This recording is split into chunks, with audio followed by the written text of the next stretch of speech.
And good morning. Welcome to Mainline Morning. I'm James Connors. And I'm Mary Bridget Kane. And today is Tuesday, Election Day, and we have a former politician on the show today. Carole Rubley is with us. She is a former state representative in Harrisburg. So, Mrs. Rubley, welcome to the show. Thanks for coming on. Thank you for having me. All right, so now you've been out of politics for a couple years now. So One year. 1 year? Yep, almost 1 year. So what are you doing in your free time?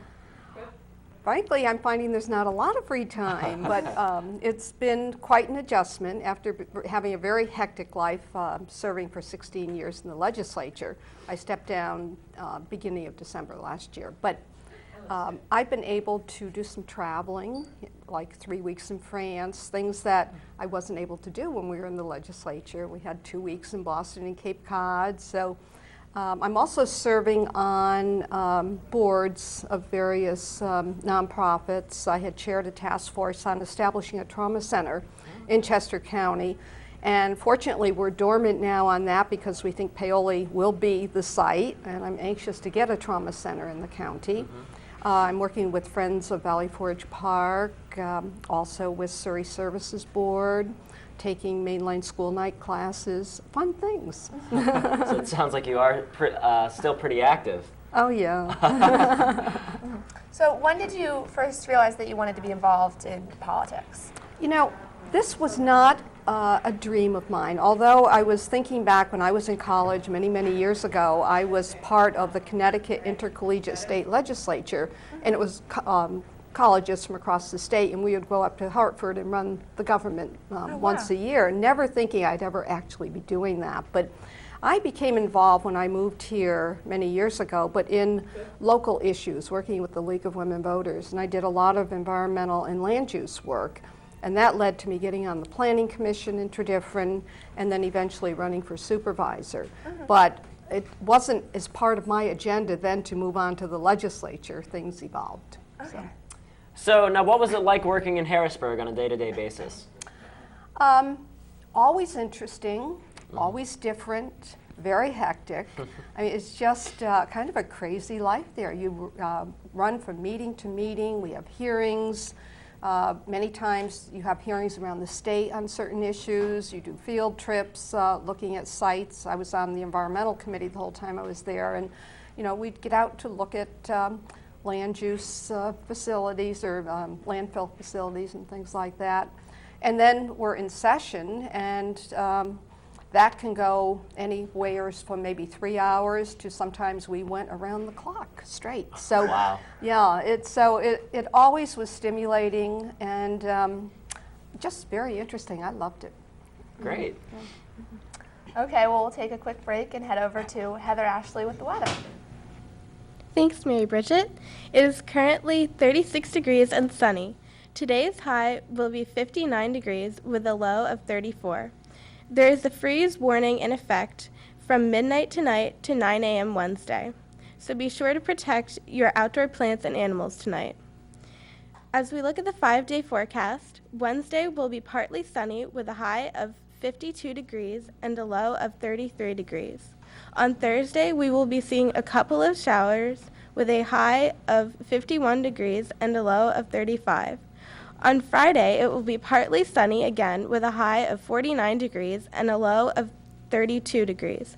Saturday will also be partly sunny and slightly warmer with a high of 56 degrees and a low of 37 degrees. And Sunday will be partly sunny with a high of 63 degrees and a low of 41 degrees. That's all for weather. Back to you, Mary Bridget. All righty. Thank you, Heather Ashley. We're back here with Carole Rubley, a former state representative in Harrisburg. Now, Mrs. Rubley, one of the controversial issues lately has been the Pennsylvania state budget. It's something that's taken a long time to get passed. What is your view on the current state budget? I feel that it was a very unfortunate set of circumstances. The budget, according to our Constitution, is supposed to be completed by June 30th. And instead this year it was 101 days late. Wow. I mean, it's very, very sad because they knew, the leaders who are really controlling the budget, both in the Senate and the House, both parties, knew what our deficit was. And there's no doubt about it, it was a tough, tough budget. because we didn't have the revenue, and that means making cuts or finding new sources of taxes. But instead of just sitting down, working together, saying this is what we have to cut, here's other options for raising money, instead, they kind of fought about it all summer long. And meanwhile, many human services groups, were ready to, or were closing their doors. They weren't getting the money they needed to run daycare centers and things like that. I'm also upset that two things I would have pushed for, and one would be the severance tax on the extraction of the natural gas in the Marcellus Shale.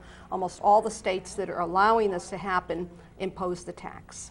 And that would have been a great source of revenue. Instead, they're allowing table games at our casinos, which I don't think is the best thing, and I think it's a sad way to balance our budget. So those are my thoughts on that. Another follow-up to that, do you think that this Pennsylvania state budget crisis is really going to hurt Ed Rendell politically in the long run?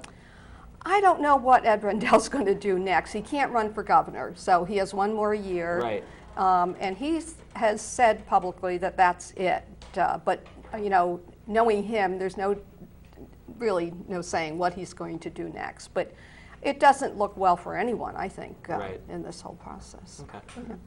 And another controversial issue, we had Mike Caldwell, who's the superintendent of Valley Forge Park, on the show a few weeks ago, and he talked about the new deer population policy. How do you feel about that?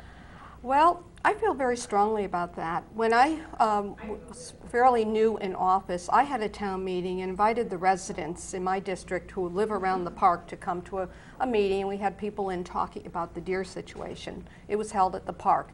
There was not a square foot of space left in the room. We're in the education center because there was so much interest and intense interest in doing something to control the number of deer.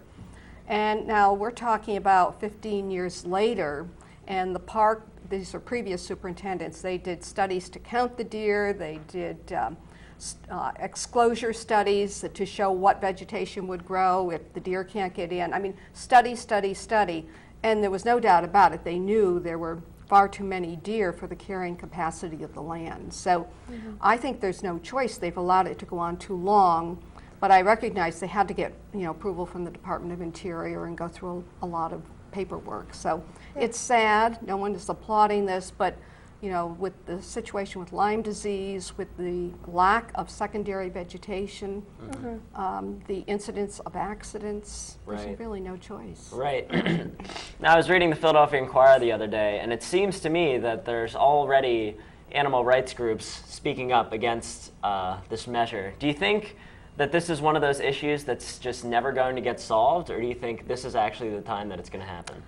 I hope this is the time it's going to happen. And, the more we delay it, the worse the situation is going to be. And the deer are going to get sicker and sicker because there's going to be a lack of food for them. So this is the time we have to stand up, and they have already, the Park Service has been through this with Gettysburg. They had a successful culling there, and I know it can be done. We have properties in the Poconos, they did it there, and it was extremely successful. No incidents of problems whatsoever.